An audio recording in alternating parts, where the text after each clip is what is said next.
بسم اللہ الرحمن الرحیم وَاضْرِبْ لَهُمْ مَثَلًا أَصْحَابَ الْقَرْيَةِ إِذْ جَاءَهَا الْمُرْسَلُونَ، اور آپ ان کے لیے ایک بستی کے رہنے والوں کی مثال بیان کیجیے۔ وَاضْرِبْ آیت کریمہ میں اضرب اجعل کے معنی میں ہے، یعنی اے محبوب اکرم صلی اللہ علیہ وسلم، آپ ایک بستی جس کا نام انطاکیہ ہے، اس کے باشندوں، اس کے رہنے والوں کی مثال ان لوگوں کے لیے بیان کیجیے۔ اذ جاء المرسلون، جب ان کے پاس آئے کچھ پیغمبر۔ حضرت عیسیٰ علیہ السلام کے اس واقعے کا مختصر بیان یہ ہے کہ حضرت عیسیٰ علیہ السلام نے اپنے دو حواریوں، جن کا نام صادق اور صدوق تھا، ان دونوں حواریوں کو انطاکیہ بستی کی جانب بھیجا تاکہ یہ دونوں حضرات وہاں کے لوگوں کو دین حق کی دعوت دیں جو لوگ کے بت پرستی پر اڑے ہوئے تھے۔ جب یہ دونوں حواری حضرت عیسیٰ کے حکم پر شہر کے قریب پہنچے تو ان دونوں نے ایک بوڑھے شخص کو دیکھا کہ وہ بکریاں چرا رہا ہے۔ اس شخص کا نام حبیب نجار تھا۔ اس نے ان کا حال پوچھا اور اس وقت ان دونوں حضرات نے کہا کہ ہم حضرت عیسیٰ کے بھیجے ہوئے ہیں، تمہیں دین حق کی دعوت و تبلیغ کے لیے آئے ہیں، اور ہم تم سے کہتے ہیں کہ بت پرستی چھوڑ دو، خدا کی عبادت کو اختیار کر لو۔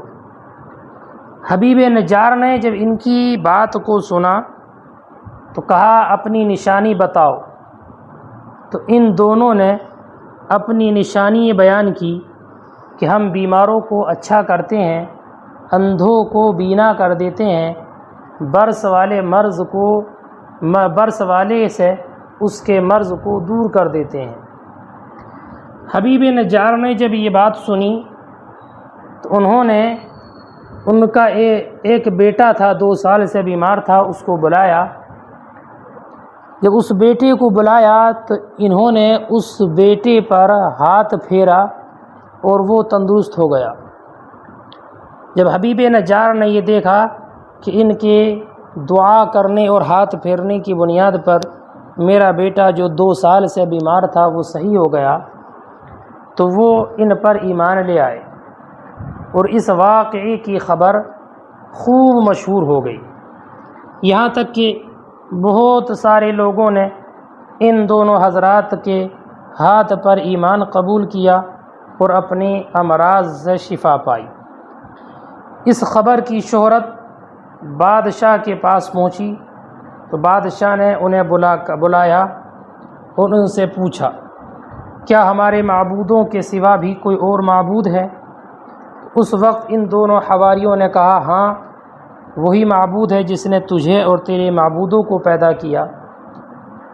جب انہوں نے یہ کہا تو بادشاہ اور اس کے سپاہی ان کے در پہ ہوئے اور انہیں ستانے لگے، یہاں تک کہ ان دونوں حضرات کو قید کر دیا گیا۔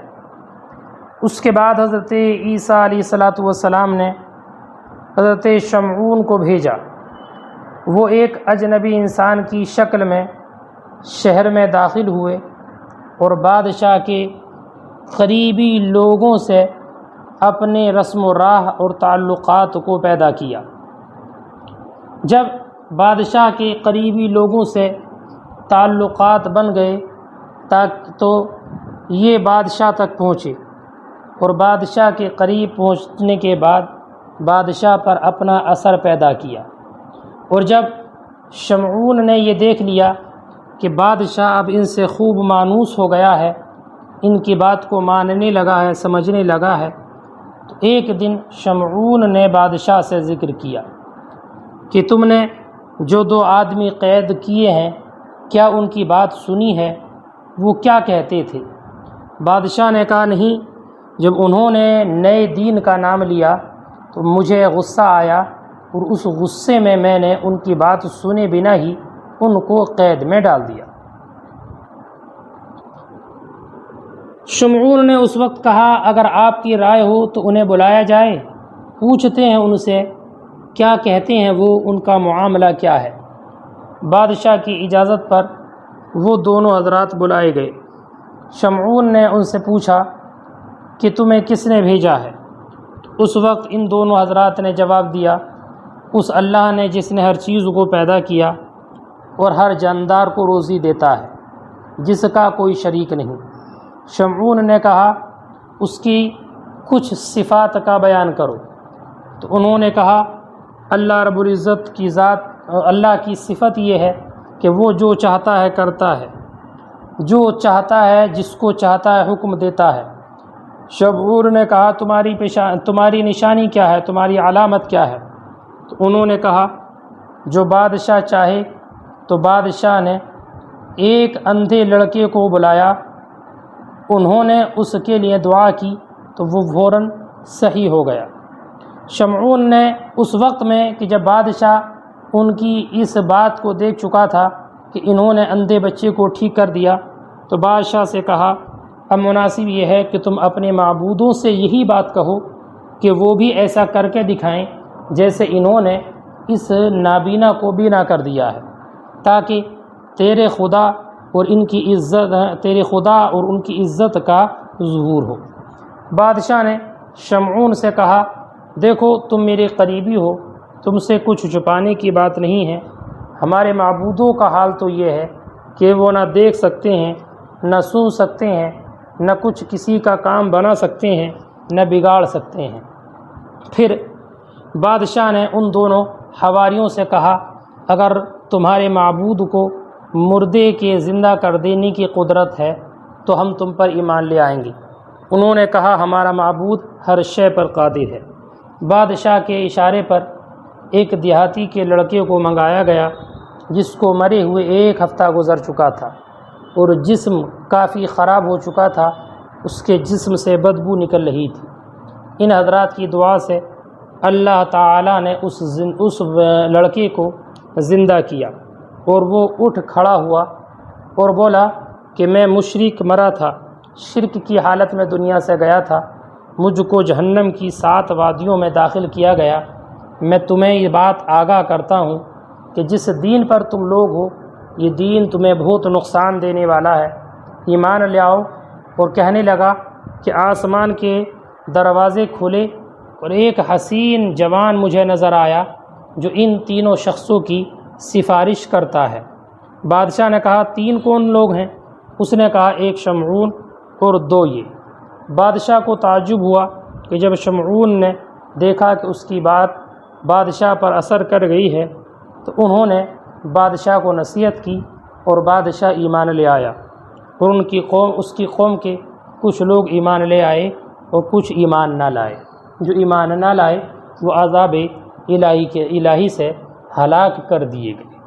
اسی کا ذکر اللہ رب العزت نے اس آیت کریمہ میں ارشاد فرمایا ہے۔ دیکھیے گا اللہ فرماتا ہے وَاضْرِبْ لَهُمْ، آپ بیان کیجئے ان لوگوں کے لیے، اجعل بتایا میں نے، اضرب اجعل کے معنی میں ہے اور جعل یہ 2 مفعول کو چاہتا ہے۔ فرماتے لہم مثلا یہ مفعول اول ہے، آپ بیان کیجئے ان لوگوں کے لیے بستی کے رہنے والوں کی مثال۔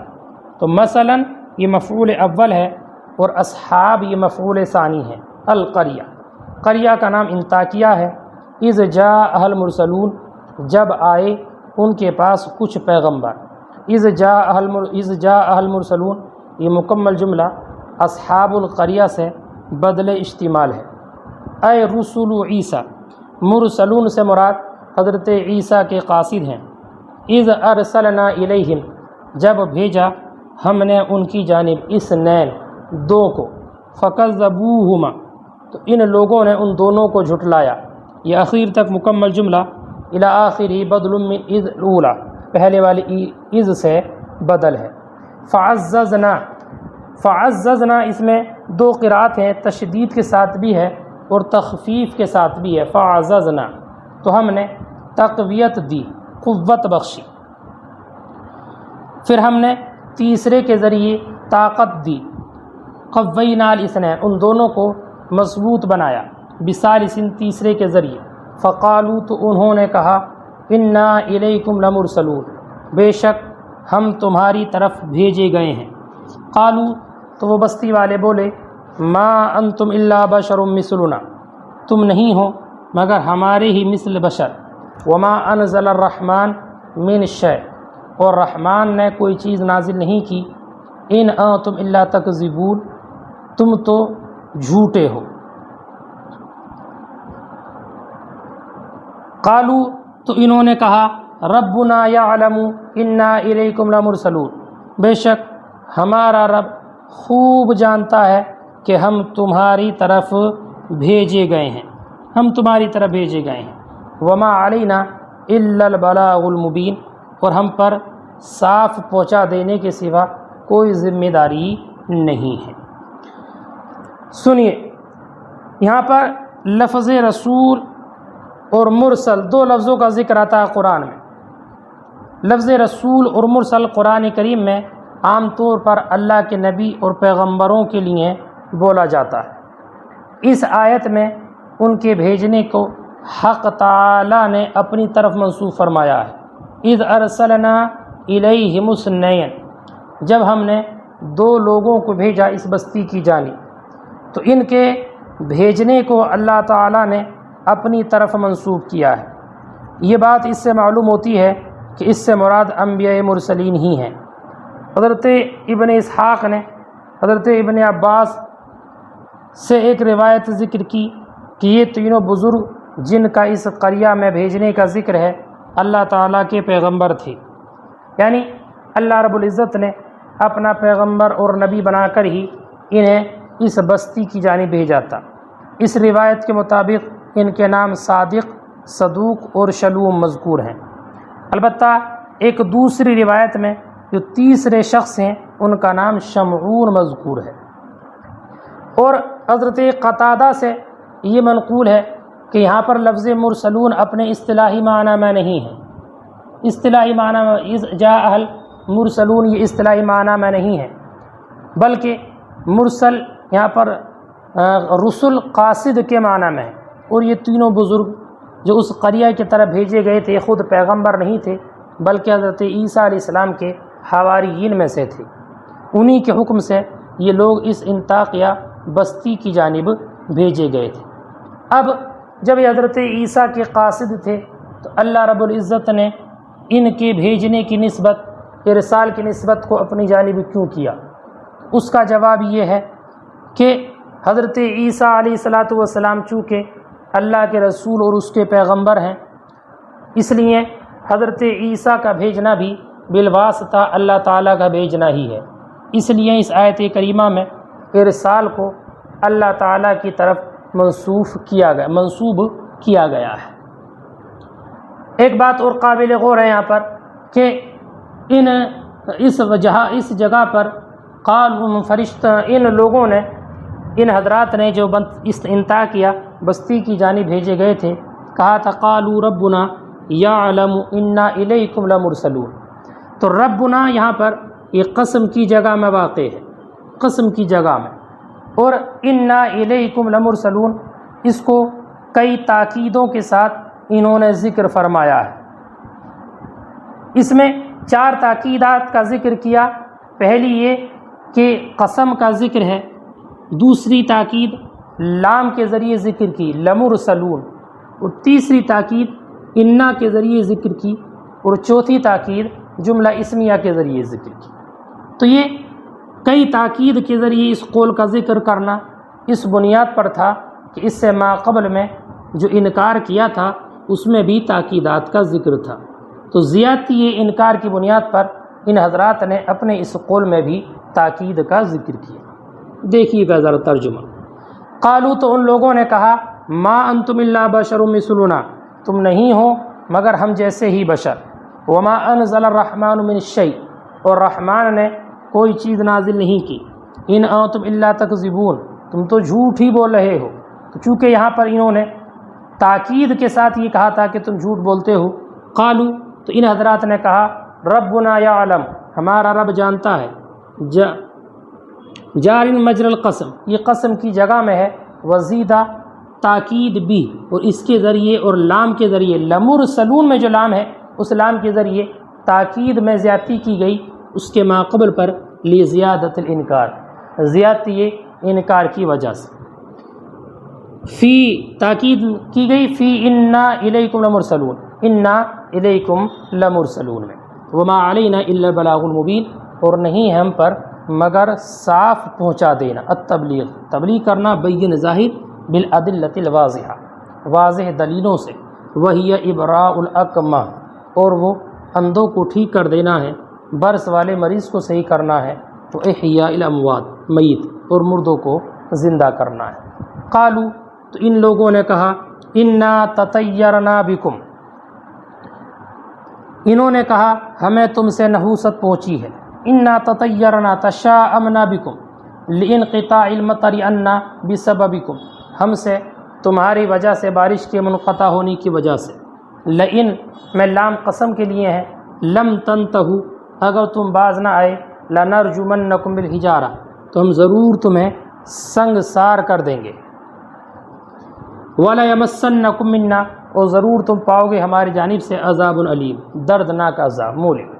قالو، تو ان حضرات نے کہا طائرکم معکم، تمہاری نحوست تمہاری وجہ سے ہے، تمہارے ساتھ ہے، یعنی تمہارے کفر کی وجہ سے، شؤمکم معکم، ان میں حمزہ استفہام ہے جو ان شرطیہ پر داخل کیا گیا ہے، حمزہ استفہام ہے اور ان شرطیہ، ان اصل میں یہ ان جو ہے حمزہ ان شرطیہ ہے اور اس سے پہلے حمزہ استفہام ہے، معنی ہے این ذکرتم، کیا یہ نحوست ہے، ذکرتم، کہ تمہیں نصیحت کی گئی، تمہیں نصیحت کی گئی، کیا یہ نحوست ہے، این حمزہ استفہام ہے، دخلت علی ان شرطیہ، جو داخل کیا گیا ان شرطیہ پر، وفی حمزتہا، اب اس دونوں حمزوں میں جو ما قبل میں پرسوں کے سبق میں بھی آپ نے، کل کے سبق میں شاید پڑھی تھی اس کے تعلق سے، وفی حمزتہا التحقیق، اور ان دونوں حمزوں میں تحقیق اور تسہیل ہے، وادخال الف بینہا وبین الاخری، اور اس کے اور دوسرے کے درمیان الف کا داخل کرنا ہے، بوجہیہا، دونوں صورتوں میں، بوجہیہا، ان دونوں صورتوں سے مراد وہی تحقیق اور تسہیل والی صورت مراد ہے۔ این ذکرتم، کہ یہ نحوست ہے کہ تم نصیحت کیے گئے، وعظتم، تمہیں نصیحت کی گئی، وخوفتم، اور تمہیں ڈرایا گیا، وجواب الشرط محذوف، اور ان شرطیہ کا جواب شرط محذوف ہے، معنی ہے اے تطیرتم وکفرتم، وہو محل الاستفہام، اور یہی محل استفہام ہے، والمراد به التوبیخ، اور اس سے مراد توبیخ ہے، یعنی ان کو ڈرانا ہے، ان کو زجر و توبیخ کرنا ہے۔ بل انتم قوم مسرفون، بلکہ تم لوگ حد سے گزرے ہوئے ہو، متجاوزون الحد بشرککم، اپنے شرک کی وجہ سے حد سے بڑھنے والے۔